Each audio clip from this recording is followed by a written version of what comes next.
જ્યાં વાહનોની સતત અવરજવર રહે છે એવા ભાવનગર સોમનાથ નેશનલ હાઈવેનું આ દ્રશ્ય છે।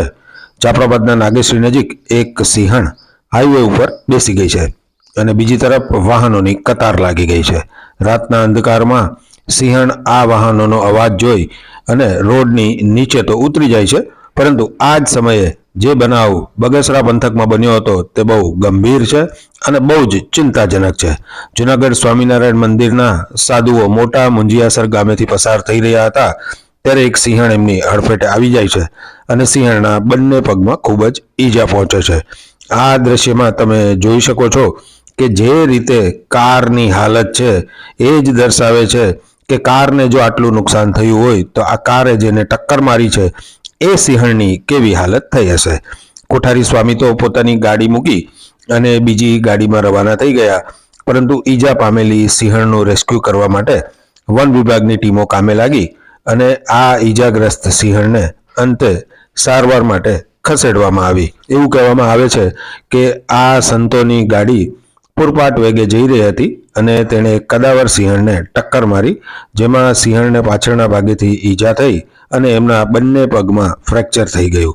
ગીરના જંગલ આસપાસથી રેલવે લાઈનો પણ પસાર થાય છે અને ધસમસતી ટ્રેનો હેઠળ ઘણી બધી વખત વન વિભાગની ટીમો જાનના જોખમે સિંહોને બચાવી તો લે છે, પણ ઘણા કમનસીબ બનાવો એવા બને છે કે તેમાં સિંહો અને એમના બચ્ચાને ઈજા પહોંચે છે। ગીરની આસપાસ આવેલા કૂવામાં પણ ઘણી બધી વખત વન્યજીવો પડી જાય છે।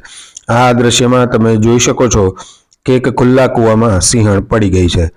આ ખુલ્લા કૂવામાં વન્ય પ્રાણીઓ એટલા માટે પડી જાય છે કે આ કૂવાની દિવાલો હોતી નથી અને રાતના અંધકારમાં આ નિર્દોષ પ્રાણીઓ જ્યારે પોતાના શિકાર માટે દોટ મૂકે અથવા તો જતા હોય ત્યારે આ કૂવામાં ખાબકે છે।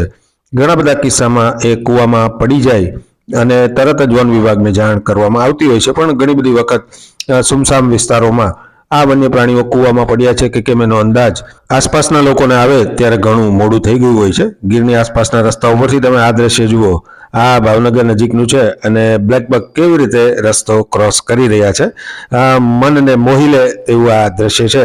પરંતુ આ ખરેખર તો વન્ય જીવોનો વિસ્તાર છે અને એ એમના માટે મુક્ત વિહારનું સ્થળ હોવું જોઈએ, પરંતુ આ રસ્તાઓ ઉપરથી જ્યારે પૂરપાટ વેગે વાહનો દોડતા હોય અને આ પ્રાણીઓ તેની અડફેટે આવી જાય તો ખરેખર તો એ વાહન ચાલકોનો જ વાંક છે, કારણ કે આપણે હંમેશા એમનું માન જાળવવું જોઈએ અને આ વિસ્તારોમાંથી ભલે કદાચ આપણે માનવ અવરજવર માટે રસ્તાઓ ખુલ્લા રાખીએ, પરંતુ નૈતિક રીતે આપણે યાદ રાખવું જોઈએ કે આ સિંહોનો વિસ્તાર છે, વન્યજીવોનો વિસ્તાર છે।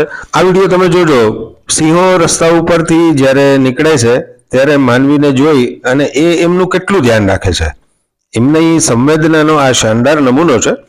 સિંહની બિલકુલ સામે જ આ વ્યક્તિ છે અને અંતર પણ ખૂબ જ ઓછું છે, પરંતુ તમે સિંહના મનોભાવ જુઓ, એ બિલકુલ હુમલો કરવાની કોઈ ચેષ્ટા કરતા નથી, ઉલટાનો એમને રસ્તો આપવા માટે રોડની બાજુએ તરી જાય છે। તો આ છે જંગલનો રાજા। તમે જુઓ, ગીરના રસ્તા ઉપરથી તમે ક્યારેક પસાર થતા હો તો આવું તમને પણ જોવા મળી જાય। જંગલનો રાજા રોડના કાંઠે પાણી પીતો હોય અને આ તો રોડ છે, અહીંયા તો અવર જવર થતી રહેતી હોય છે અને આ વિડીયોમાં પણ તમે આગળ નિહાળી શકશો કે જુઓ, એક બાઇક સવાર આવે છે। બાઇક સવારને તો બિલકુલ અંદાજ ના હોય કે રોડના કાંઠા ઉપર વનરાજ પાણી પી રહ્યા હશે, પરંતુ એમને એવી ચિંતા નથી કે આ વનરાજ એમના ઉપર હુમલો કરશે। જુઓ, જંગલનો રાજા એમની સામે જુએ છે, ઘડીભર તો હૃદય થડકારો ચૂકી જાય, પરંતુ ગીરના લોકોને પૂરેપૂરો વિશ્વાસ છે કે જો તમે એમને ડિસ્ટર્બ ના કરો તો એ હુમલા કરતા નથી, પરંતુ આ જ રસ્તા ઉપર કેટલાક વાહન ચાલકોની અડફેટે દીપડા મરી જાય છે। તો અહીંયા જે વીજ સબસ્ટેશન છે એમાં પણ વન્ય પ્રાણીઓના મૃત્યુ થાય છે।